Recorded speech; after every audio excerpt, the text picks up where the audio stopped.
Medical మరియు health care రంగంలో bright future కోసం వెతుకుతున్నారా?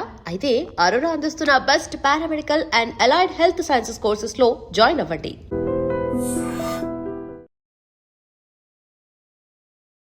బోనాల పండుగ యొక్క అసలు చరిత్ర ఏమిటి? ఎక్కడి నుంచి స్టార్ట్ అయింది? ఇందులో ఏమైనా అవకతవకలు జరుగుతున్నాయి? నిజానికి సో బోనాల పండుగ యొక్క విశిష్టత ఏమిటి? అసలు బోనాలు ఎందుకు జరుపుకుంటాము? దాని యొక్క చరిత్ర ఏమిటి? ఎటువంటి నియమాలు పాటించాలి? అండ్ ఆషాఢ మాసంలో అమ్మవారిని ఎందుకు కొలుస్తాము? ఆషాఢ మాసంలో చేయకూడని పనులేమిటి? చేయాల్సిన పనులేమిటి? ఇలాంటివి ప్రతి ఒక్కటి చాలా డీటెయిల్డ్గా ఈ ఇంటర్వ్యూలో మాట్లాడబోతున్నాం. సో ఈ విషయాలన్నింటి గురించి చాలా క్లుప్తంగా వివరించడానికి మనతో పాటు ఉన్నారు హరితస ధార్మిక సేవా సంస్థ వ్యవస్థాపకులు బ్రహ్మశ్రీ సూర్యకిరణ్ శర్మ మల్లాది గారు. నమస్కారం గురుగారు. శ్రీరామరక్ష. ఎలా ఉన్నారు? బాగున్నాను. సో ఇంకా చాలా బాగున్నాను, బేసిక్గా ఉన్నాను. పరమేశ్వరి. సో బోనాల గురించి, ఆషాఢం మాసం గురించి ఇవాళ మనం చర్చించబోతున్నాం సార్. అద్భుతం. సో ఫస్ట్ ఆఫ్ ఆల్ బోనాల పండుగ యొక్క అసలు చరిత్ర ఏమిటి? ఎక్కడి నుంచి స్టార్ట్ అయింది ఈ బోనాలు అనేది? చాలా క్లిష్టమైన పరిస్థితి. రెండు మాటల్లో అడిగేసినటువంటి చాలా పెద్ద ప్రశ్న ఇది. అంతేనా? ఓకే. బోనాలు అనేటువంటిది ఒక సాంప్రదాయం. ఈ సాంప్రదాయము మన సనాతన ధర్మములో ఉన్నటువంటి యూనిటీకి చిహ్నంగా చెప్పాలి. అవకాశం వస్తే స్టేజ్లు ఎక్కేటువంటి కుహనా మేధావులు అంటరానితనం అని ఇంకోటని చాలా మాట్లాడుతూ సనాతన ధర్మాన్ని కించపరుస్తూ ఉంటారు. నిజానికి ప్రతి ధర్మంలోనూ కొన్ని అద్భుతాలు ఉన్నాయి, కొన్ని లోపాలు ఉన్నాయి. ఇది మనం గుర్తుపెట్టుకోవాలి. లోపాలు ఉన్నవి ప్రాంతీయమే తప్ప ధర్మంలో ఎక్కడా లేవు. ఇది చాలా జాగ్రత్తగా గమనిస్తే ధర్మం యొక్క గొప్పతనం ఏమిటో తెలుస్తుంది. ఈ రోజుకి కూడా కొన్ని ప్రాంతాలలో పరువు హత్యలు జరుగుతూనే ఉన్నాయి. దాన్ని ధర్మానికి ఎలా ఆపాదిస్తారు? వ్యక్తిగతం అది, అతని అహంకారానికి, లేకపోతే అక్కడ ఉన్నటువంటి ప్రాంతీయ ఆచారానికి. అది అలాని ఇతర మతాల్లో లేవా అంటే ఏమో బోళ్ళని ఉన్నాయి, మనకు తెలియదు, బయటికి రాలేదేమో. వాటిని తెలియకుండా దీంట్లోనే ఉంది అనేటువంటి ప్రాపగండా చేయడం తప్పు. ఎందుకంటే సనాతన ధర్మము యొక్క గొప్పతనము మనకి వేదంలో ఎక్కడా కూడా నాకు ఇది కావాలి అనేటువంటి మాట లేదు. అందుకనే ఈశ్వరుణ్ణి మీరు కొలిచేటప్పుడు బ్రహ్మాండ వ్యాప్త దేహ భజిత హిమరుచా భాసమానా భుజంగై కంఠే కాళా కపర్దా కలిత శశికళాశ్చండ కోదండ హస్తా త్రియక్షా రుద్రాక్షమాలా శశికలిత కోదండ హస్తా అని అంటూ విభవ నహ ప్రయచ్చంతు సౌఖ్యం అంటాం. ఇక్కడ చూడండి, చాలా విశేషం. అంత శ్లోకాన్ని చదివాం, ఈశ్వరుణ్ణి వర్ణించాం, బ్రహ్మాండ వ్యాప్త దేహ అంటూ వర్ణిస్తూ ఆఖర్లో ఏమంటున్నాం? విభవ నహ ప్రయచ్చంతు సౌఖ్యం. వైభవాన్ని, సౌఖ్యాన్ని ప్రయచ్చంతు ఇవ్వవయ్యా. ఎవరికి? నాకా? నహ. నహ అంటే మా అందరికీ. ఆ ఒక్క శబ్దం, నహ అనే శబ్దం ఉంది చూసారా, అద్భుతం. అందరికీ కావాలి. అర్థమైందా? అలాగే రుద్ర నమ్మకం చమకం చదివారనుకోండి, శంచమే ప్రియశ్చమే కామంచమే అనుకామశ్చమే సౌమనసశ్చమే అంటున్నాం. ఆ మే మే మే అంటున్నాం. అదంతా ఏమిటి? మే అంటే నా కోసమా? మా కోసం. వేదము యొక్క అంటే మనం అంత సూక్ష్మంగా వెళ్ళక్కర్లా, మనం చదువుతున్న మంత్రాల్లోనే మనకు తెలిసిపోతుంది. వేదం ఎక్కడా కూడా, సనాతన ధర్మం ఎక్కడా కూడా వ్యక్తిగతము కాదు, సామాజిక హితము. అవునా? ఇప్పుడు బోనాలు, ఈ బోనాలు అనేటువంటిది అచ్చ తెలుగు పదం. ఇది అంతే అంటారు, అచ్చ తెలుగు పదం. దేనికి ఇది వికృతి అంటే భోజనాలకి వికృతి. ఓకే.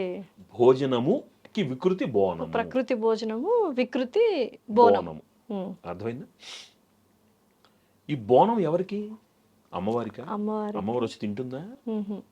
అంటే సమాజములో ఏరువాక పున్నమి దాటింది. అవునా? ఏరువాక పున్నమి దాటి ఆషాఢ మాసం వచ్చి రైతులు పంటలు వేసుకుంటూ మళ్ళీ తమ యొక్క కార్యకలాపాలని ప్రారంభిస్తూ చక్కగా అందరూ సామూహికంగా ఆరోగ్యంగా ఉండడానికి కావలసినటువంటి ఒక ప్రాతిపదిక కోసం. ఎందుకు ప్రాతిపదిక? ఎందుకు ఆరోగ్యం కావాలి అంటే ఇది దక్షిణాయన పుణ్యకాలం, ఇది రాబోయేది. ఆషాఢ మాసము నుంచి మనకి మకర సంక్రమణము ఉత్తరాయణ పుణ్యకాలం అయితే కర్కాటక సంక్రమణము దక్షిణాయన పుణ్యకాలం.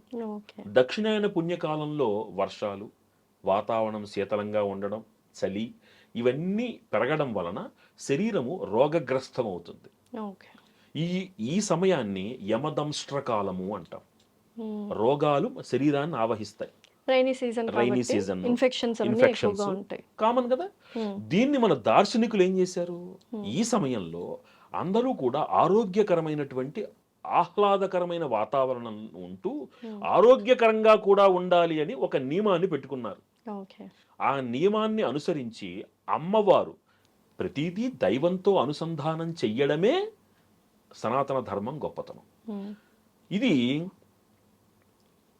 మీరింట్లో అన్నం వండారు, వాళ్ళింట్లో అన్నం వండారు, వీళ్ళింట్లో అన్నం వండారు. ఇవన్నీ మనం గుళ్ళోకి తీసుకెళ్తే మళ్ళీ అక్కడ మడి ఆచారాలు, అక్కడ ఉండేటువంటి సిస్టమ్ అది కంటిన్యూ అవుతుంది కదా.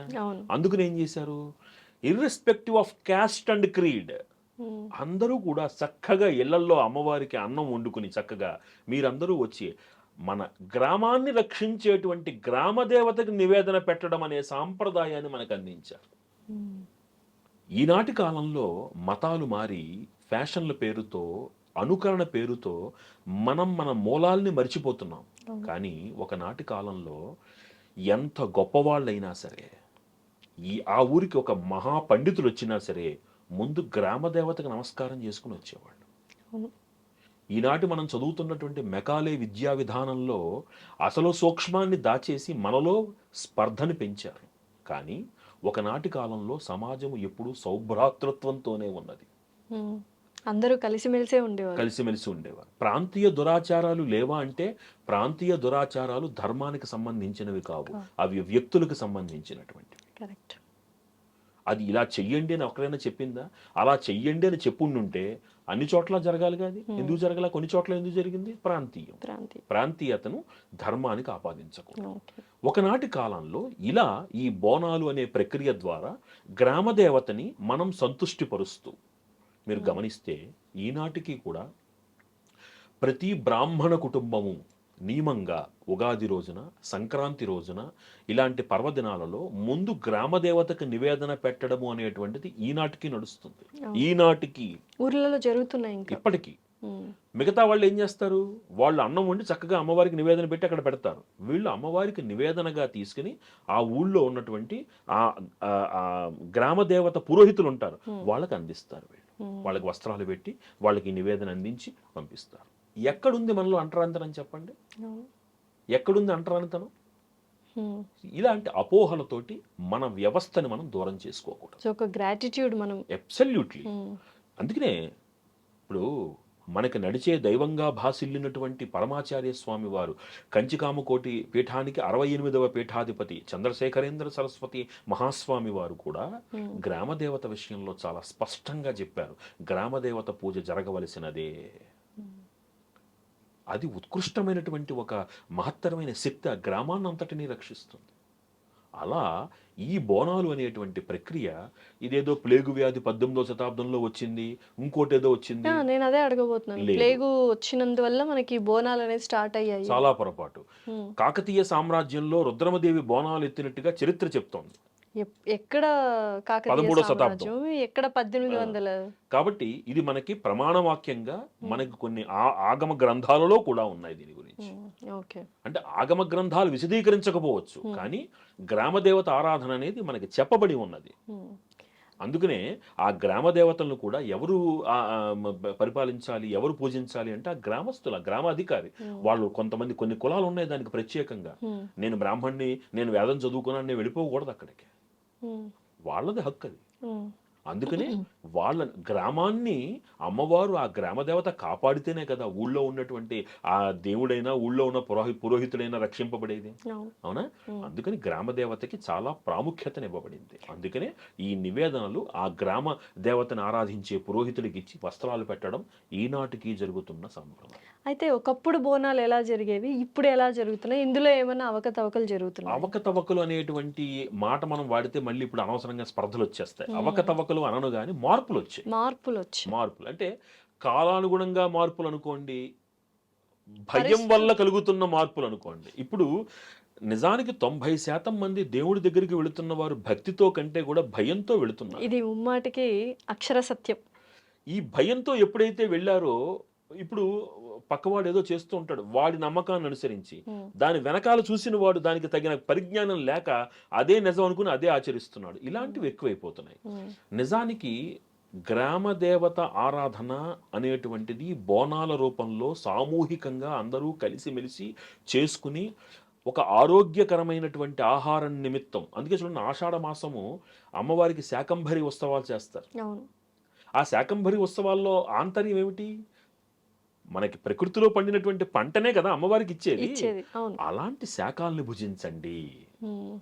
అలాంటి అంటే ఇప్పుడే అనకూడదు, కానీ కొన్ని చోట్ల కొంతమంది పెద్దవాళ్ళు నేను ఆశ్రయించినప్పుడు, విద్య కోసం ఆశ్రయించినప్పుడు వాళ్ళు చెప్పేవాళ్ళు, నిజానికి ఈ బోనాల సమయంలో బలులు నిషేధం కొన్ని చోట్ల జరుగుతున్నాయి. ఇవి నిషేధం. ఎందుకని? అసలు అక్కడ తినాల్సిన ఆహారం అది కాదు కదా.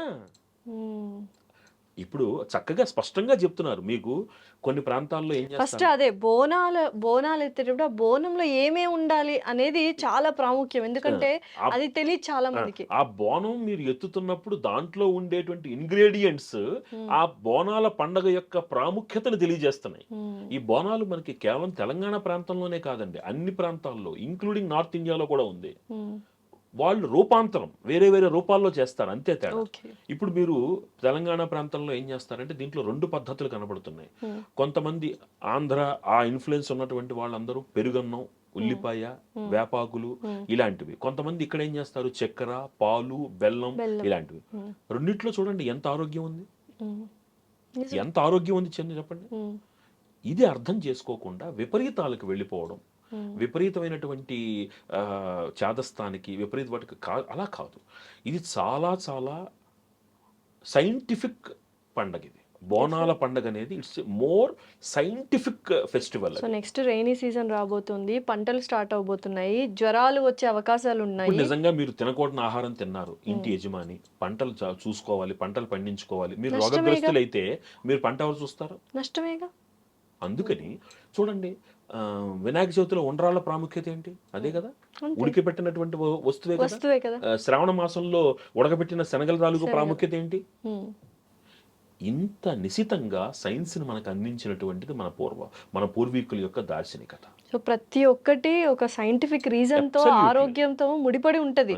అది తెలియకుండా వీళ్ళు మూఢనమ్మకాలు అనుకుని దాన్ని పక్కన పెట్టేసి, చాదస్తం అని పక్కన పెట్టేసి వాళ్ళకి నచ్చిన పద్ధతిలో ఎలా పడితే అలాగా పండుగలు ప్రస్తుతమైన ఒక మాట చెప్తాను నేను మీకు. ఇందాక అనుకున్నాం బోనాల్లో పాలు, చక్కెర, బెల్లం, అన్నం. ఆయుర్వేద శాస్త్రము ఒక స్త్రీ బహిష్టు అయినప్పుడు ఏ ఆహారం తినాలని చెప్తుంది? బెల్లం, నువ్వులు, బెల్లం, పాలు, పాలతో కలిపిన అన్నం. మజ్జిగ తినకూడదని, కొన్ని మసాలాలు తినకూడదని స్పష్టంగా చెప్తాం. ఒకనాటి కాలంలో దీన్ని ఆచరించినటువంటి ఆడవాళ్ళకి సంతానం విషయంలో ఏమైనా ఇబ్బంది కలిగిందా? చక్కగా 10 మంది 11 మంది, ఎట్లా అంటే ఎంత స్ట్రాంగ్ ఉంటారో అంత స్ట్రాంగ్ ఉంటారు. 11 మందిని కనిన తర్వాత కూడా. మరి ఈనాడు పిల్లలు కనడమే కష్టమైపోతుంది. ఎన్ని ఫర్టిలిటీ క్లినిక్స్ వచ్చేసాయి. ఎందుకని? ఆహారం. ఒక స్త్రీకి బహిష్టు సమయం చాలా చాలా, ఇప్పుడు వాళ్ళు ఏదైనా అనుకోనివ్వండి, అది ఆ టైంలో రెస్ట్ తీసుకోవాలా అక్కర్లేదు, మేము పని చేయొచ్చు, ఏదైనా అనుకోనివ్వండి, అల్టిమేట్గా ఈనాడు జరుగుతున్న రిజల్ట్ ఏంటి? ఒకనాటి కాలంలో ఎందుకు అది లేదు? ఈ ఒక్కటి బ్యారీజ్ వేసుకోండి. ఎవరి కోసం? మన ఆరోగ్యం కోసమేగా. ఇప్పుడు నాకు పిల్లలు కావాలి అని ఏ స్త్రీ అనుకోవచ్చు చెప్పండి? అసలు మాతృత్వ యోగం కోసం పరితపించిపోతారు కదా. మరి అలాంటి కూడని ఆహారము, కూడని విధంగా మనం ఉంటే పిల్లలకి మరి ప్రభావం చూపెడుతుందా లేదా? అదే జరుగుతుంది, వాస్తవాలే జరుగుతున్నాయి. IVF సెంటర్లు సండుకోటి. ఒకప్పుడు ఒకటి ఉంటే పెద్ద గొప్పది. మరి ఈనాడు అంటే ఈనాడు బోనాల్లో అమ్మవారికి పెడుతున్నటువంటి ఆహారము మనలో రెసిస్టెన్స్ పవర్ని పెంచి రోగాల బారిన మనం పడకుండా కాపాడే మహత్తరమైనటువంటి దివ్య ఔషధ గుణాలు కలిగిన ఆహారం. ఇది సామూహికంగా అందరూ చేసుకునేది కాబట్టి బోనాలు అని. ఇది నా ఇంటి వరకే పరిమితం కాదు, అందరం సామూహికంగా కలిసికట్టుగా. అందులో ఇంగ్రీడియంట్స్ ఏవైనా ఉండొచ్చు మీరు చెప్పినట్టు. అంతే, సామూహికంగా చక్కగా అందరం కలిసి చేసుకున్నాం. ఏ ఆహారం తింటున్నారు? అక్కడ నివేదన పెట్టింది తింటున్నారు. పెట్టింది తింటున్నాం. ఆ Definitely. నివేదనలో ఉండేది ఏంటి? అయితే పెరుగన్నం ఉంటుంది, లేదా పాలన్నం ఉంటుంది, అందులో ఎంత పాజిటివ్ ఎంత ఎనర్జీ లేదా ఉంటుంది. పొలగం ఉంటుంది. ఉమ్, పొలగంలో ఉంటుంది, మిరియం ఉంటుంది, మిరియం ఉంటుంది. పెసరపప్పు ఉంటుంది. అవునా? మిరియం ఏం చేస్తుంది? శ్రేష్టం. మిరియం లోపల ఉండేటువంటి ఇన్ఫ్లమేషన్. ఇన్ఫ్లమేషన్ ఒకటి. రెండోది దాన్ని ఏమంటారు, ఇంటెస్టైనల్ ఇన్ఫెక్షన్ తగ్గిస్తుంది. ఇంటెస్టైనల్, మీరు అందుకే చూడండి గట్ క్లీనింగ్ చేస్తాం. పూర్తిగా క్లీన్ చేస్తుంది. అందుకనే ఒకనాటి కాలంలో వాస్కోడిగామా లేకపోతే వీళ్ళు పశ్చిమ దేశీయులు మనకి మిరపకాయలు తీసుకొచ్చేంత వరకు మనం కారం రూపంలో ఏం వాడేవాళ్ళం? బ్లాక్ పెప్పర్ వాడాలి. ఎంత అద్భుతమైన సైన్స్ అండి. డెఫినెట్లీ. అవునా? అంది ఈ బోనాలలో ఉన్నటువంటి ఆంతర్యం అది. కరెక్ట్. సార్, ఇప్పుడు పోతురాజులు ఎక్కువగా చూస్తుంటాం బోనాల టైంలో మనము. అసలు వాటి యొక్క ప్రత్యేకత ఏమిటి? పోతురాజు గారి యొక్క ప్రత్యేకత ఏమిటి? అసలు ఏంటి అందులో ఉన్న సైంటిఫిక్ రీజన్స్ ఏమైనా ఉన్నాయా? లేకపోతే ఆహ్లాదకరం కోసమా? లేకపోతే ఒక రౌద్రము ఇలా? ఏదైనా పూజ చేసినప్పుడు మీరు ఒక మంత్రం చెప్తారు. ఉత్తిష్టంతు భూత పిశాచాః ఏతే భూమి భారకాః ఏతేషాం అవిరోధేన బ్రహ్మకర్మ సమారభే. ఈ మంత్రం చెప్తారు. ఆ తర్వాత మీతో ముక్కు పట్టుకోండి అంటారు పూజ. అవునా? దీని అర్థం ఏమిటి అంటే, ఒక సత్కార్యం జరుగుతోందనుకోండి, ఒక సత్కార్యం జరిగినప్పుడు సృష్టిలో ఉన్నటువంటి నెగటివ్ ఎనర్జీస్ ఆ సత్కార్యం దగ్గరికి వచ్చి ఆ పాజిటివ్ ఎనర్జీ లాక్కుందికి వస్తాయి, శక్తివంతం అవ్వడానికి, ఇంకా మరింత శక్తివంతం అవ్వడానికి. మనం ఏం చేస్తాం? ఏతేషాం, అలాంటివన్నీ కూడా అవిరోధేన, నేను చేస్తున్నటువంటి సత్కార్యానికి ఏ విధమైనటువంటి ఆటంకము కలిగించకుండా నాకు ఈ బ్రహ్మకర్మ చక్కగా జరిగేట్టుగా కాపాడండి స్వామి అని ప్రార్థిస్తాం. అది మామూలు పూజలో మనం చేసేటువంటి. ఈ పోతురాజు పాత్ర కూడా అదే. ఓకే. సో నెగటివ్ ఎనర్జీస్ ఏమైనా వస్తుంటే పారద్రోలుతూ ఉంటారు. అతను పోతురాజు స్వరూపాన్ని చూడండి, ఎంత సిస్టమేటిక్గా ఉంటుందో. బోనం ఎత్తే వాళ్ళని చూడండి, ఎంత సిస్టమేటిక్గా ఉంటుందో. ఏమనుకుంటున్నారు? ఆ మహాతుల్లో అలా పైకి ఎత్తుకు రావడం అంటే మాటలు అనుకుంటున్నారా? ఏమండి? పసుపు వాళ్ళు రాసుకుంటారు, కాళ్ళకి గజ్జెలు, ఆగమార్థంతు దేవానాం గమనార్థంతు రాక్షసాం కురు ఘంటారవంతత్ర దేవతాహ్వాన లాంఛనం అని మంత్రం. ఒక్క ఘంటానాదం మనం ఇంట్లో పూజ చేసినప్పుడు కనుక ఘంటానాదం చేస్తే నెగిటివ్ ఎనర్జీస్ పోతాయి. అందుకనే ఆలయంలో మీకు ఘంటానాదం పెడతారు. ఆ ఘంటానాదం ద్వారా నెగిటివ్ ఎనర్జీని పోగొట్టేటువంటి సమర్థవంతమైన థీరీ పోతురాజు చేస్తున్నాడు. He is the protector. అంత విశిష్టత ఉంది. అయ్యో అద్భుతం అండి.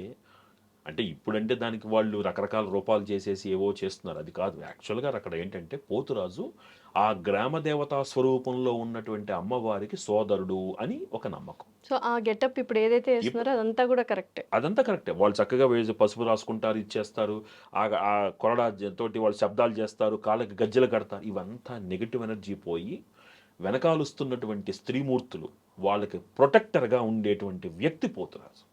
సమర్థవంతమైనటువంటి దండనాయకుడి కింద లెక్క అనమాట పోతురాజు. అంత విశిష్టత ఉంది చాలా చాలా. అందుకని పోతురాజుగా నియమింపబడతారు జనాలు, పోతురాజుగా నియమింపబడతారు జనాలు. సో అది సిస్టమేటిక్ సైన్స్ ఉంది దాంట్లో, దాని వెనకాల మంత్రార్థాలు కూడా ఉన్నాయి మనకి. Everything is scientific. Everything it's a perfect combination. మీరు ఒక్కళ్ళు వెళ్తున్నారు అనుకోండి, మిమ్మల్ని ఒక్కళ్ళు మీ వారు పంపించేస్తారా? మీ ముందు ఆయన ఉంటారు, అవునా? లేదా మీ అన్నయ్య ఉంటారు, మీ నాన్నగారు ఉంటారు. ఎవరు ఎందుకు ఉంటారు? వాళ్ళు దే ప్రొటెక్షన్, అంతేనా? అలా బోనాలు ఎత్తుతున్నటువంటి స్త్రీమూర్తులకి అండగా ఉండేటువంటి సోదర భావం కలిగినటువంటి వాడు పోతురాజు. అక్కడ it is not only physical protection, natural protection, protection from the evils from the nature. అరే ఇంకొక సత్కార్యం జరుగుతుంది, అందుకనే చూడండి దాని మీద మనం వేప కొమ్మలు పెడతాం. అద్భుతమైనటువంటి పాజిటివ్ ఎనర్జీ, అవునా? ఇది పోతురాజులో ఉన్నటువంటి మహాత్మ్యం. ఇది సూపర్. సో గురుగారు, పోతురాజు లేకుండా బోనాలు ఎత్తడం అనేది అసంభవం, ఎత్తకూడదు. అంతే. ఇదంతా కాంబినేషన్ అమ్మ, ఇదొక కాంబినేషన్, ఇదొక ఫ్యామిలీ. అది ఫ్యామిలీ. ఆ అమ్మవారి యొక్క సోదరుడిగా అతన్ని భావిస్తూ ఆ అమ్మవారి దగ్గరికి బోనాలు క్షేమంగా తీసుకువెళ్ళడం అనేటువంటి సాంప్రదాయంలో నడుస్తోంది అది. సో పోతరాజు చాలా ఇంపార్టెంట్, ముఖ్యమైనటువంటి పాత్ర పోషించేటువంటి వ్యక్తి. బోనాల టైంలో అమ్మవారు ఆవహిస్తూ ఉంటారు. అంటే పూనకాలు వస్తూ ఉంటాయి చాలా మందికి. అది ఆధ్యాత్మికమా లేక మానసిక స్థితినా? దీనికి సమాధానం ఒక చిన్న విషయం చెప్తాను. హ్మ్. మీరు ఏదైనా చాలా కాలం నుంచి ఎదురు చూస్తున్నటువంటి ఒక మంచి కార్యం కోసం లేదా ఒక మంచి పని కోసం చేసినప్పుడు మీరు అది సాధించిన తర్వాత అన్ఎక్స్పెక్టెడ్గా మీ కళ్ళలో నీళ్లు తిరుగుతాయి. హ్మ్. ఎమరేట్ ఆర్ నాట్? మనం ఆనంద వాటికి ఆనంద బాష్పాలు. బాష్పాలు అని పేరు పెట్టుకుంటాం. అవును. అది మానసికమా ప్రాకృతికమా? అది రెండూను ఎక్కువగా. అంటే మీరు ఎంత మనస్సులో దాన్ని ఇన్వాల్వ్ చేసుకున్నారో దాని ఫలితాన్ని బట్టి మీకు రిజల్ట్ అలా వచ్చింది అంతే. మీరు చాలా ఈగర్గా వెయిట్ చేస్తున్నారు, ఒక పని కావాలి, హ్మ్.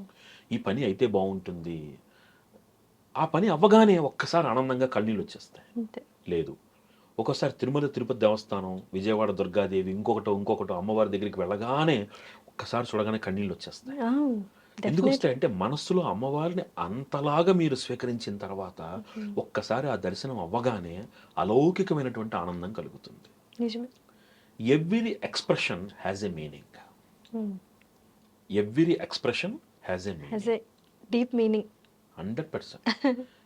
అది చాలామంది ఇది హిస్టీరిక్ సైకాలజిస్ట్ వాళ్ళు ఏమంటారంటే ఇది ఒక హిస్టీరిక్ అప్రోచ్ అని అంటారు. మరి అక్కడికి వెళ్ళినటువంటి 10,000 మందో 15,000 మందో 1000 మందో 2,000 మందో అందరికీ ఎందుకు రావట్లా? హ్మ్. కొంతమంది ఎక్కువగా అంటే అమ్మవారి అనుగ్రహం అమ్మవారిని కావాలని. అంతలా లీనం చేసుకుంటారు అమ్మవారిని. హ్మ్. అంతలా లీనం చేసుకుని అందులో తామే వారిగా మారిపోయేటువంటి ఒక పరిస్థితిలోకి వెళ్తారు వాళ్ళు. అక్కడ వాళ్ళలో ఒక హిస్టీరిక్ ఆనందం అనమాట. అది అది అదొక క్రేజీ, అంటే ఒక రకమైనటువంటి ఆనందం అది. హ్మ్. వాళ్ళు పొందేటువంటి ఆ స్థితి ఉన్మత్త స్థితి అంటాం మనం. హ్మ్. ఉన్మత్త స్థితి. ఈ ఉన్మత్త స్థితిలో ఎవరుంటారట? దత్తాత్రేయులు వారు ఉంటారట. హ్మ్. అర్థమైందా? ఉన్మత్త స్థితిలో ఉంటారు వాళ్ళు. అంటే ఆ క్షణంలో అక్కడ ఏం జరిగింది అనేటువంటిది వాళ్ళకి తెలియదు. Hmm. They are omnipresent only. ఫిజికల్గా ఉంటున్నారు, పక్కన ఎవరున్నారు ఏమీ తెలియదు. సడన్గా వాళ్ళల్లో ఉన్నటువంటి ఆ వ్యక్తి ఆ మానసికమైనటువంటి ఆనందము వాళ్ళని ఆ హిస్టీరిక్ స్టేట్లోకి తీసుకువెళుతుంది. అది ఉన్మత్త స్థితి. అందులో అలౌకికమైనటువంటి ఆనందానుభూతిని, ఆ భగవంతుడితోటి సాన్నిధ్యాన్ని వాళ్ళు పొందుతారు వాళ్ళు. ఇది కేవలము మానసికము అని అనుకుంటే అక్కడ ఉండేటువంటి అందరికీ రావాలి. హ్మ్. ఇది దానిలో ఉన్నటువంటి పరిపూర్ణతను ఆస్వాదించిన కొంతమందికి మాత్రమే జరుగుతుంది. They involve themselves. హ్మ్. చాలామంది ఏమనుకుంటారంటే ఏమండి బ్రాహ్మణులు చాలా గొప్పవాళ్ళండి, వాళ్ళు వేదాలు చదువుకున్నారు, అది చదువుకున్నారు, ఇది చదువుకున్నారు అంటారు. ఏమంటే ఒక విషయం చెప్పండి, ఈశ్వరుడి దర్శనం కోసం కర్నూలు నుంచి శ్రీశైలం వరకు కాలిబాటన అడవుల్లో నడిచి వెళుతూ శివా శివయ్య శివయ్య అనుకుంటూ వెళ్ళేటువంటి వాళ్ళ భక్తి ముందు వీళ్ళ భక్తి ఏం పనిచేస్తుంది? కరెక్టే అవునా కదా? హ్మ్. వీళ్ళ భక్తిని కాదనలేం, వీళ్ళు వీళ్ళ పంధాలు. మరి వాళ్ళ భక్తిని ఎలా కాదంటారు? హ్మ్. అంటే వేదం చదువుకోనంత మాత్రాన వాడి భక్తి కాదా? అలౌకికమైన భక్తి వాడిది. అందుకనే ఆనాడు తిన్నడు పచ్చి మాంసం తీసుకొచ్చిన ఈశ్వరుడు స్వీకరించాడు. స్వీకరించారు. కాబట్టి భక్తికి కొలమానము జ్ఞానము కాదు. హ్మ్. నేను డెఫినెట్‌లీ. ఇంత జ్ఞానిని కాబట్టి నాకు అంత భక్తి ఉండదు. అలాగా అయితే కంపల్సరీ ఇది ఆధ్యాత్మికతనే. ఇది as a state of affairs. హ్మ్. ఇతను చదువుకున్నవాడు మేధావి, అతను చదువుకోకపోయి ఉండొచ్చు కాక, కానీ వాడు కూడా జ్ఞాని అయి ఉండొచ్చు, చెప్పలేం. అలా అంతటి ఆధ్యాత్మిక ఉన్నతితోటి అక్కడ భగవంతుణ్ణి మనస్సులో నిలబెట్టుకున్నటువంటి వ్యక్తికి కలిగే శారీరక మానసిక మార్పుని అది మానసిక ప్రకోపంగా కొట్టిపారేయడానికి వీలు లేదు. హ్మ్. అది ఒక ఉన్మత్త స్థితి. ఆధ్యాత్మికతలో అది ఒక సూచిక. హ్మ్. మళ్ళీ బయటున్నప్పుడు ఎప్పుడు రాదు. ఆ టైంలో ఆ ఆ టైంలోనే సిట్యుయేషన్‌లోనే వస్తుంది. ఎందుకంటే అంతలా అమ్మవారిని నింపుకున్నారు, నింపుకున్నారు. అమ్మవారిని కొలుసుకుంటున్నారు. అంతే నా తల్లి నా అమ్మవారు అని అనుకుంటున్నారు. ఆ నా అనుకోవడంలో ఆనందం పెళ్ళిబుకిపోతుంది. ఏమీ తెలియని స్థితిలోకి వెళతారు. అక్కడ అమ్మవారితో అలౌకిక ఆనందానుభూతిని పొందుతారు, మళ్ళీ నార్మల్గా వస్తారు. ఆ సమయంలో ఏం జరిగిందో వాళ్ళకి తెలియదు. హ్మ్. రైట్. డెఫినెట్‌లీ. ఇది ఆ, ఒక అద్భుతమైనటువంటి ఒక ప్రక్రియ అది. హ్మ్. అని అలా అని ప్రతిరోజు రమ్మంటే రాదు మళ్ళీ మీకు. అవును. ఆ సిట్యుయేషన్స్. Situation. అండ్ అలాగే బోనాల సమయంలో జరిగే రంగం కూడా దీనికి సంబంధించిందే. అలాంటివే ఇంచుమించు ఇవన్నీ కూడా కామన్. ఫ్యూచర్ గురించి ప్రెడిక్ట్ చేయడం అంటే ఇవన్నీ కూడా. ఇక్కడ ఫ్యూచర్ గురించి ప్రెడిక్ట్ చేయడం అంటే వాళ్ళ మీదకి అమ్మవారు ఆవాహనం అవుతుంది. హ్మ్. ఓకే. ఆ, ఆవాహనం అయిన తర్వాత భవిష్యత్తులో ఏం జరగబోతుంది, తనకేం కావాలి అనేటువంటి ఒక ప్రక్రియని మ్, మనం కొట్టిపారేయలేం. హ్మ్. కొట్టిపారేయలేం. ఇప్పుడు అది కొట్టి పారేసామనుకోండి, మీరు నిజంగానే కొట్టి పారేశారనుకోండి,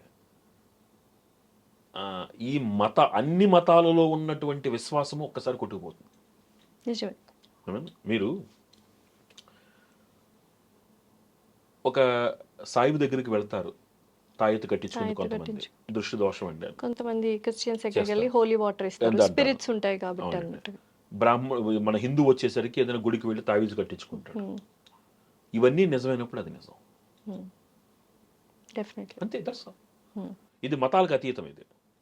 ఇదంతా మీరు కట్టించుకునే తావీజో ఇంకోటో లేకపోతే ఈ రక్షో ఇది నిజమైతే అక్కడ అమ్మవారు పలికించే మాట నిజం. ఎందుకంటే వీటికి ప్రమాణాలు ఉన్నాయి మనకి. అంతే చెప్పాను ఇందాక మీతోటి, స్ప్లిట్ పర్సనాలిటీ అని సైకాలజీలో ఒక మాట వాడతాం మనం. అలౌకికమైనటువంటి ఆనందంలో వాళ్ళు ఉన్నటువంటి స్థితిని విస్మరించి ఇంకొక స్థితిలోకి వెళుతున్నారు, ఒక సూపర్ న్యాచురల్ స్టేజ్లోకి వెళుతున్నారు వాళ్ళు. అక్కడ వాళ్ళు పడుగుతున్నటువంటి మాట అది భవిష్యత్తా లేకపోతే ఇంకోట అంటే కొన్ని ప్రయోగాలు కూడా దీని మీద చేయడం జరిగింది. 1986 if I'm not wrong, 1963 if I'm not wrong, there were some experiments happened on this. వాళ్ళు ఆ స్థితిలో ఎలా ఉన్నారో కనుక్కుందుకు చాలా ప్రయోగాలు చేశారు. వాళ్ళు స్పృహలో లేరు అన్నది నిరూపణ అయింది అప్పుడు అసలు. కాబట్టి వాటిని కొట్టిపారేయలేం. ఈ నమ్మకం నిజమైనప్పుడు అది నమ్మకం నిజమే. అది అయితే ఈ బోనాల సమయంలో ఎటువంటి నియమాలు మనం కంపల్సరీ పాటించాలి, ఇది చేయకూడని విషయాలు ఏమైనా ఉన్నాయా? బోనాల సమయంలో దయచేసి జంతు బలులకు ప్రేరేపణ చెయ్యకండి. ఆ సమయంలో జంతు బలులు ఇవ్వాలి అని ఎక్కడా చెప్పబడలేదు. మీరు పురాణం దాకా మన చరిత్ర చదివితే అర్థమవుతుంది. 2, ద కాన్సెప్ట్ ఆఫ్ బోనాలు అనేది మన ఆరోగ్యం కోసం. అలాంటప్పుడు మీరు అలాంటి ఆహారం తీసుకోవడం, అలాంటి ఆహారం అమ్మవారికి ఎలా పెడతారు? కరెక్ట్. మీరు ఇప్పుడు ఒక చిన్న ఎగ్జాంపుల్, ఒక మాట అడుగుతాను నేను. మొన్నటి అన్నం ఇంట్లో ఉంది, పాడైపోయింది, అది దేవుడికి నివేదన పెడతారా? ఎందుకు పెట్టరు? అది అన్నమేగా, పాడైపోయింది కదా. మనం తినది అమ్మవారికి పెడతామా? పెట్టకూడదు కదా. మనల్ని తినద్దు అని చెప్తున్నటువంటి ఆహారం అమ్మవారికి ఎలా పెడతాం మనం? అక్కడ మీరు గ్రామ దేవతని మాత్రమే చూస్తున్నారు, నేను దాంట్లో అమ్మవారిని చూస్తున్నాను. ఈ రోజున హైదరాబాదుని కాపాడుతున్నటువంటి ఇంతమంది, ఆ పెద్దమ్మ తల్లి, మహంకాళమ్మ, వీళ్ళందరూ ఎవరు? వీళ్ళు అమ్మవారి స్వరూపాలు.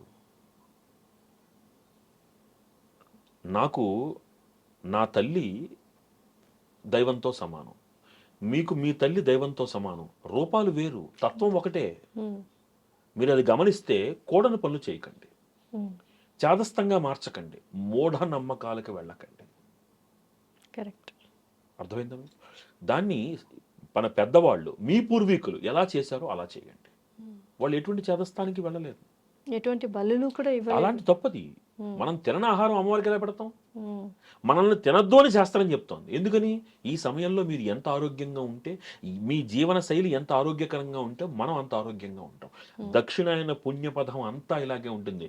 ఇదే సమయంలో, ఈ ఆషాఢ మాసంలో వచ్చేటువంటి ఈ సమయంలోనే జగద్గురువులు, యతీంద్రులు వాళ్ళు చాతుర్మాస్య వ్రతాన్ని స్వీకరిస్తారు. వాళ్ళు ఎక్కడికి వెళ్ళరు, ఆరోగ్యకరమైన ఆహారం తింటారు, శాకములు తింటారు, పేలాల పిండి తింటారు. అర్థమైందా మీకు? ఇవన్నీ ఎందుకు అంటే మనల్ని మనం ఆరోగ్యంగా ఉంచుకోవడానికి. అయితే ఆషాఢ మాసం గురించి ఇప్పుడు మాట్లాడుకున్నట్లయితే, ఆషాఢ మాసంలో కొత్త పనులు ఏవి తలపెట్టకూడదు అంటారు, పెళ్ళిళ్ళు చేయకూడదు అంటారు. దీనికి కారణం ఏమిటి? అంటే శూన్య మాసములు అని కొన్ని ఉన్నాయి మనకి.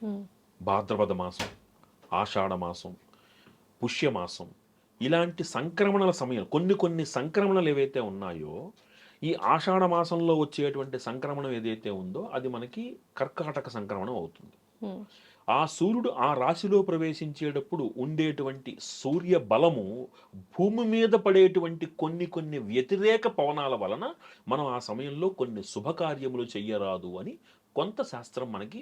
అందున మనం చంద్రుణ్ణి అనుసరించి, చాంద్రమానాన్ని అనుసరించి వెళతాం కాబట్టి ఈ సమయంలో ఆషాఢ మాసం కానీ, లేకపోతే భాద్రపద మాసం కానీ, లేకపోతే పుష్యమాసం కానీ, ఈ సమయాలలో మనం కొన్ని శూన్యమాసాలుగా పెట్టి వాటిని శుభకార్యములు చేయరాదు. అక్కడ మనం శుభకార్యములు చెయ్యరాదు అని మాత్రమే చూస్తున్నాం కానీ హ్మ్. ఆ సమయంలో మీరు చేసేటువంటి సాధన విశేష ఫలితాన్ని ఇస్తుంది కాబట్టి సాధనా ప్రాధాన్య మాసములు అని చెప్పబడుతుంది. అందుకని అమ్మవారిని ఎక్కువగా పూజిస్తుంటారు. అండ్ ఆషాఢ ఆషాఢ మాసంలోనే మాసంలో ఏమేమి చేయాలి? గుప్త నవరాత్రులు, హ్మ్. వారాహి నవరాత్రులుగా చెప్పబడేటువంటి గుప్త నవరాత్రులు ఆషాఢ మాసం నుంచే ప్రారంభం. ఓకే. ఆ ఉపాసనా స్థితిలో అమ్మవారు రక్షిణి. కాశీ క్షేత్రానికి క్షేత్రపాలకి ఎవరు అంటే వారాహిదేవి. హ్మ్.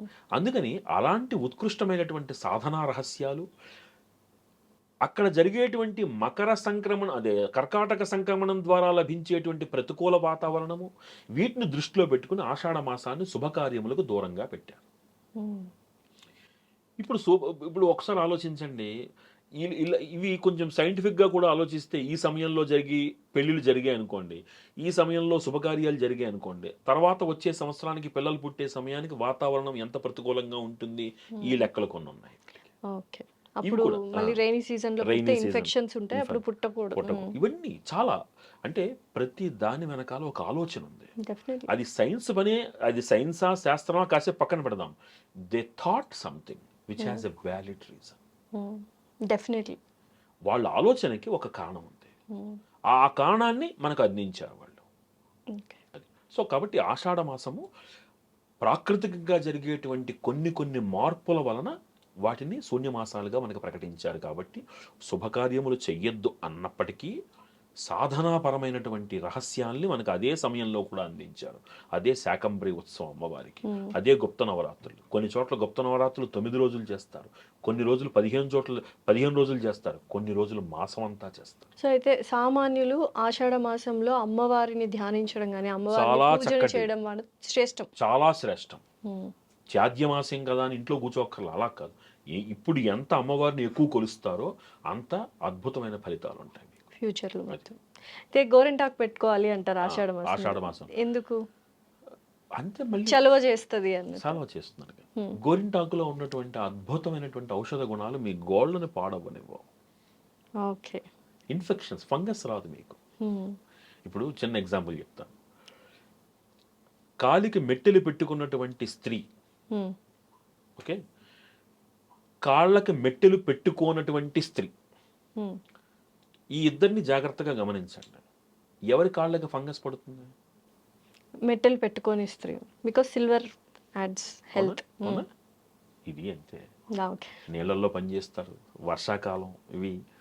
సో ఈ చేతికి పెట్టుకునే గోరింటాకు మనమేమో సౌభాగ్య సూచిక ఆడపిల్లలకి అని అంటాం. మగవాళ్ళు కూడా గోరింటాకు తప్పనిసరిగా పెట్టుకోవాలని శాస్త్రం చెప్తాం. అవును, అప్పట్లో చాలా మంది పెట్టుకునేవాళ్ళు. పెళ్లిళ్ళు ఎస్పెషల్లీ పెళ్లి కొడుకులు కూడా పెట్టుకునే, కాళ్ళకి పారాణి పెట్టుకునేవాళ్ళు. ఇవన్నీ దేనికి? ఆరోగ్యం కోసం. ఉపవాసాలు చేస్తే ఎటువంటి ప్రయోజనాలు ఉంటాయి ఆషాఢ మాసంలో? అసలు ఉపవాసం అనేటువంటిది చెయ్యరాదు. ఫస్ట్ ఆఫ్ ఆల్, ఎందుకు ఉపవాసం కారణం లేకుండా ఉపవాసం చేయకూడదు. అసలు ఒక గృహిణికి, స్త్రీకి ఉపవాస నియమమే లేదుగా అసలు. అవునా? కానీ మంచిదిగా ఆరోగ్యానికి ఉపవాసం. అందుకే మన వాళ్ళు పెట్టారు ఉపవాసం అనేది. ఇంట్లో పిల్లల్ని, అటు మొగుడిని, ఏమండి, ఇంట్లో అత్తగారిని, ఇటు మామగారిని, ఇంటి పనులు చేసుకుంటూ సాకుకుంటూ ఉపవాసం ఉండి సడన్ గా కళ్ళు తిరిగి పడిపోతే, అందులో ఉపవాసాలు ఓన్లీ గృహిణిలే ఉంటున్నారు, ఆడవాళ్ళే ఎక్కువగా ఉంటున్నారు. అసలు స్త్రీకి, ఇక్కడ ఆడ అనే పదం మనం వాడకూడదు, స్త్రీకి ఉపవాస నియమము లేదు. ఇంకా స్పష్టంగా చెప్తున్నాను, ప్రేక్షకులు మరి దాన్ని తప్పుగా తీసుకుంటారో లేకపోతే దాన్ని అర్థం చేసుకుంటారో, ఈ సమయంలో, ఈనాటి కాలంలో ఇష్టం వచ్చినట్లు తలస్నానాలు చేస్తున్నారు. స్త్రీకి బుధ శనివారాలు మాత్రమే తలస్నానం చేయాలనే నియమం కూడా ఉంది శాస్త్రం. ఎప్పుడు పడితే అప్పుడు తలస్నానం చేయకూడదు. నేను ఈరోజు పూజ చేసుకుంటున్నాను కదా అని పుచ్చుక్కుని తలస్నానం చేసేస్తున్నారు, చేయకూడదు. స్త్రీ శరీర నిర్మాణము చాలా విశిష్టముగా జరిగింది. సో బుధవారం శనివారాలు మాత్రమే తలస్నానం చేయాలి స్త్రీలు. నాకు ఈరోజు ఆదివారం సెలవు కదా, చేయకూడదు. అది ఆ నియమం. ఫర్ దట్ మ్యాటర్, అభ్యంగన స్నానం మగవాడు కూడా ఆదివారం చేయకూడదు, శనివారం చేయాలి. ఒక మగవాడు ప్రతినిత్యం తలస్నానం చేయాలి, ప్రతిరోజు చేయాలి. స్త్రీ బుధ శనివారాలలో మాత్రమే చేయాలి. పుసుక్కున ఈరోజు పూజ చేసుకున్నాం తలస్నానం చేస్తారు. పండుగల టైంలో కూడా, పండుగ రోజు అంటే పండగ, ఇప్పుడు నరక చతుర్దశి, ఇంకొక పండగ అప్పుడు చేయండి. ఉమ్, మిగిలిన రోజుల్లో బుధ శనివారాలు మాత్రమే మాత్రమే తలస్నానం చేయాలి. ఉమ్, శరీర నిర్మాణ వ్యవస్థలో కొన్ని కొన్ని మీరు తట్టుకోలేనటువంటి కొన్ని ప్రాతిపదికలు ఉంటాయి. ఆడవాళ్ళు సున్నితంగా ఉంటారు. ఉమ్, కాబట్టి వాళ్ళు ఇష్టం వచ్చినట్టు తలస్నానాలు చేసేయకూడదు. అందుకు దానికి ప్రమాణాలు ఉన్నాయి ఈ రోజుల్లో చెయ్యాలి అని. వాటిల్లో ముఖ్యమైనటువంటివి బుధ శనివారం. ఓకే. ఇంకా ఇప్పుడు ఎవరైనా కాలం చేశారు, లేకపోతే ఒక పండగ వచ్చింది, అవి వేరే ఎక్సెప్షన్స్ అవన్నీ కూడా. ఉమ్, సో ఎక్సెప్షన్స్ పక్కన పెడితే ఇది నియమం. ఓకే. వీటన్నిటిని అనుసరించి ఉపవాసాలు అక్కర్లేదు. ఎందుకని మనం తింటున్నదే ఇప్పుడు మితాహారం కదా. అవును. ఉడకబెట్టిన ఆహారం తినండి, లేకపోతే కొంచెమే తినండి, ఇవన్నీ ఆల్రెడీ చెప్తున్నారుగా నియమాలు. అందుకేగా బోనాలు. మరి ఆ నియమాలను ఆల్రెడీ పాటిస్తున్నప్పుడు మళ్ళీ ఉపవాసాలు ఎందుకు? ఉమ్, అర్థమైందా?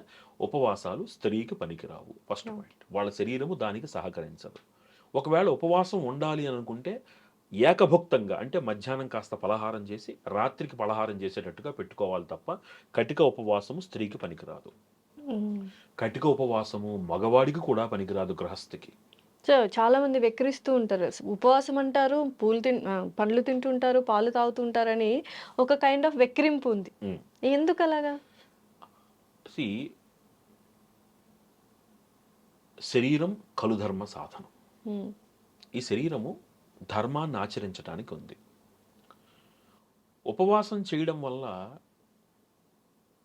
నా మనస్సు భగవంతుడి దగ్గరికి చేరుకోవాలి. ఉపవాసము అంటే అర్థం ఏమిటి? ఉప అంటే అర్థం ఏమిటి? సమీపము, దగ్గరగా. ఎవరికి దగ్గరగా? మా ఇంటి పక్క వాళ్ళకి, ఇంటి పక్క వాళ్ళకి కాదు, దేవుడిగా, భగవంతుడికి. ఉమ్, అంటే ఈ సమయాన్ని నేను ఎక్కడ గడపాలి? భగవంతుడికి దగ్గరగా అనురక్తితో గడపాలి. ఉమ్, అమ్మా, ఇప్పుడు నేను ఉపవాసం ఉన్నాను, నా మనస్సు స్వామివారి మీద లగ్నం చేసి నేను అనుకున్నటువంటి నా ధర్మాన్ని నేను ఆచరించగలగాలి. కటిక ఉపవాసం చేశాను అనుకోండి, నాకు ఆ ఎనర్జీ వస్తుందా? ఆకలి మీద పోతుంది ధ్యానం. ధ్యానం అంతా ఎక్కడికి వెళ్తుంది? ఆకలి. పోని నువ్వు సమర్థుడివి, నీ ధ్యానం ఆకలి మీదకి వెళ్ళలేదు, భగవంతుడి దగ్గరికి వెళ్ళింది, ఒప్పుకుంటాను. కానీ నీలో ఉన్నటువంటి నిస్సత్తువ నిన్ను ఆ ధర్మ కార్యక్రమం మీద నీ మనస్సు లగ్నం అయ్యేలా చేస్తుందా? చెయ్యదు. చేయదు. అప్పుడు ఇంకా ధర్మకార్యం ఆచరించి ప్రయోజనం ఏముంది? ఉమ్, అందుకని శరీరం నిలబెట్టుకునేటందుకు ఎంత ఆహారము కావాలో అంత తేలికపాటి ఆహారము, అతి సులువుగా జీర్ణమయ్యేటువంటి ఆహారము, అది మాత్రం తీసుకోమని చెప్తాం. ఉమ్, కటిక ఉపవాసము చెయ్యరాదు. ఓకే. ఇంకొకటి, ఏకాదశి నాడు ఉపవాసం అనేటువంటి ప్రాతిపదిక మనకి పెద్దవాళ్ళు ఎప్పుడో ఇచ్చారు మనకి. అవును. ఎందుకు ఇచ్చారు? ఐ థింక్ ఇంతకన్నా పెద్ద సైన్స్ ప్రపంచంలో ఇంకెక్కడా లేదు అసలు. ఏకాదశి రోజు ఉపవాసం. ఉపవాసం చేయడం సైంటిఫిక్ రీజన్. జపాన్ సైంటిస్టులు దాన్ని కనుక్కుని ఇప్పుడు వాళ్ళు ఆచరిస్తున్నారు. మీరు కావాలంటే గూగుల్ చేసుకోండి. జపనీస్ లైఫ్ స్టైలే చాలా మన నుంచి తెలుసుకున్నటువంటి సత్యం అది. సత్యం. ఏకాదశి 2 సార్లు వస్తుంది ఒక మాసంలో. ఉమ్, శుద్ధ ఏకాదశి, కృష్ణపక్ష ఏకాదశి. మన శరీరంలో 30 వంతు నీళ్లు, ఉమ్, మన భూమండలం మీద 30 వంతు నీళ్లు. పౌర్ణమికి ఏకాదశికి, అంటే పూర్ణిమకి ఏకాదశికి చంద్ర ప్రభావంతో సముద్రంలో, నదులలో ప్రభావం ఉంటుంది. ఆటుపోట్లు పెరుగుతాయి, ఆటుపోట్లు తగ్గుతాయి. అదే ప్రభావం మన జీర్ణ వ్యవస్థ మీద కూడా ఉంటుంది. ఎందుకంటే నీటి ఆధారితమైనటువంటిది కదా శరీరం. ఉమ్, ఆ ప్రభావము మిమ్మల్ని బాధించకుండా ఏకాదశి నుంచి మీ ఆహారాన్ని నెమ్మదిగా తగ్గించుకుంటూ పౌర్ణమి నాటికి మిమ్మల్ని తక్కువగా చేసి, ఆ తర్వాత మళ్ళీ తదియ చవితి వరకు లఘు ఆహారంతో మీరు ఉంటూ, తర్వాత మళ్ళీ పూర్ణాహారంలోకి వెళుతూ మీ శరీర వ్యవస్థని, జీర్ణ వ్యవస్థని కాపాడుకునే మహత్తరమైనటువంటి సైన్స్ ఏకాదశి ఉపవాసం. ఎంత సైంటిఫిక్ రీజన్ అందులో ఉంది ఉపవాసం ఏకాదశిలో చేయడం. ఈ ఏకాదశి ఉపవాసం ఆల్రెడీ చేస్తున్నారు. Hmm. ఏకాదశి నుంచి మళ్ళీ వచ్చేటువంటి తదియ వరకు మీరు ఎలాగో మితాహారం తీసుకుంటారు. మళ్ళీ ఉపవాసాలు ఎందుకు? ఉపవాసం అవసరం. అవసరం. చక్కగా ఆరోగ్యకరమైన ఆహారం తినండి. ఆషాఢ మాసం నుంచి వచ్చేటువంటి దక్షిణాయన పుణ్యకాలాన్ని ఆరోగ్యవంతంగా గడపండి. చక్కటి అందరికీ ఉపయోగపడేటువంటి తేలికపాటి ఆహారాన్ని తీసుకోండి. ఇది మన పూర్వీకులు మనకు అందించినటువంటి మహత్తర ఆరోగ్య రహస్యం. సార్, చివరిగా ఆషాఢ మాసం గురించి, బోనాల గురించి ఇప్పుడున్న యంగ్స్టర్స్కి ఏమైనా చెప్పాలనుకుంటున్నారు? మనకి తెలియందంతా లేదు అని అనుకోవడం, మన పెద్దవాళ్ళు చెప్పిందంతా చాదస్తము అని కొట్టిపారేయకుండా అందులో ఉన్నటువంటి సూక్ష్మాన్ని గ్రహించి మీరు ఆ ఆచరణను మీరు ఆచరించటం వలన రేపొద్దున్న భవిష్యత్తులో మీరు ఒక ఆరోగ్యకరమైనటువంటి జనరేషన్కి మీరు కారణమవుతారు. Definitely super. ఈ రోజున మన ఆహారము పిజ్జా, బర్గర్, కూల్ డ్రింక్స్ వీటితోటి మీరు మీలో ఉండేటువంటి చైతన్య వ్యవస్థను నిర్వీర్యం చేస్తున్నారు. Please understand. మీరు తాగుతున్న ఒక కూల్ డ్రింక్ తాగండి, నెలకోటి తాగండి, తప్పే ఉంది, తప్పేం లేదు. ఆ ఒక్క కూల్ డ్రింక్ మీలో ఉన్నటువంటి జీవ వ్యవస్థని నాశనం చేసేస్తుంది. అది లైఫ్ స్పాన్ తగ్గించేస్తుంది ఒక కూల్ డ్రింక్. డెఫినెట్లీ. మీరు తింటున్నటువంటి ఆహారం ఏదైతే ఉందో, ఏది పిజ్జా, బర్గర్లు అనేవి అమెరికా వాళ్ళు తింటున్నారు కాబట్టి గొప్ప ఆహారం అనుకుంటున్నారు మీరు. కానీ అది వాళ్ళ లైఫ్ స్టైల్కి మాత్రమే పనిచేసే ఆహారం. అది అక్కడి వాతావరణానికి, ఇక్కడ వాతావరణానికి అవి పడవు. వాటి వలన మీకు ఎనర్జీ రాదు. అలాంటి అనారోగ్యకరమైనటువంటి జీవన విధానాన్ని విడిచిపెట్టి పెద్దవాళ్ళు చెప్పింది చేదస్తం అని కొట్టిపారేయకుండా మీరు కనుక ఆరోగ్యకరమైన వాతావరణంలో జీవిస్తే మీ తర్వాతి తరం అద్భుతమైనటువంటి ఆరోగ్యంతో ఒక శక్తివంతమైనటువంటి ఒక తరానికి మీరు కారణం అవ్వచ్చు. ఓకే, డెఫినెట్లీ మంచి సందేశం ఇచ్చారు. సో పెద్దవాళ్ళు చెప్పింది ఇది నేను చదవలేదు కాబట్టి అది నేను లేదనుకుంటే ఎట్లా? ఎలాగా? అర్థమైందా? అందుకని పెద్దవాళ్ళు చెప్పింది మన మంచి కోసమే చెప్పారు. అందుకే ఒక అద్భుతమైన సామెత ఉంది, పెద్దల మాట చెద్దన్నం మూట. Definitely. Thank you so much గురువు గారు. And for more videos, Please subscribe to iDream channel. Subscribe to iDream Media. Please subscribe to iDream. Please subscribe to iDream. Please subscribe iDream. And please subscribe to iDream. For more videos, subscribe to iDream. please like, share and subscribe to the channel. Congratulations, iDream. Subscribe to iDream. Subscribe to iDream. So subscribe to iDream Media. iDream ki iDream team andarki huge congratulations. Please subscribe iDream Media. Please subscribe to iDream. Subscribe iDream. Please subscribe to iDream. iDream అంటే నా కళల ఛానల్ను subscribe చేసుకున్న నోరు తిరుగుతలేదు, మీరైతే గంట గుర్తు కొట్టండి. For more such videos, please subscribe to iDream. Subscribe to iDream. Please subscribe to iDream. Please subscribe iDream Media. Please do subscribe to iDream. Please subscribe to iDream Media. For best entertainment and information, please subscribe iDream. And don't forget to subscribe to iDream.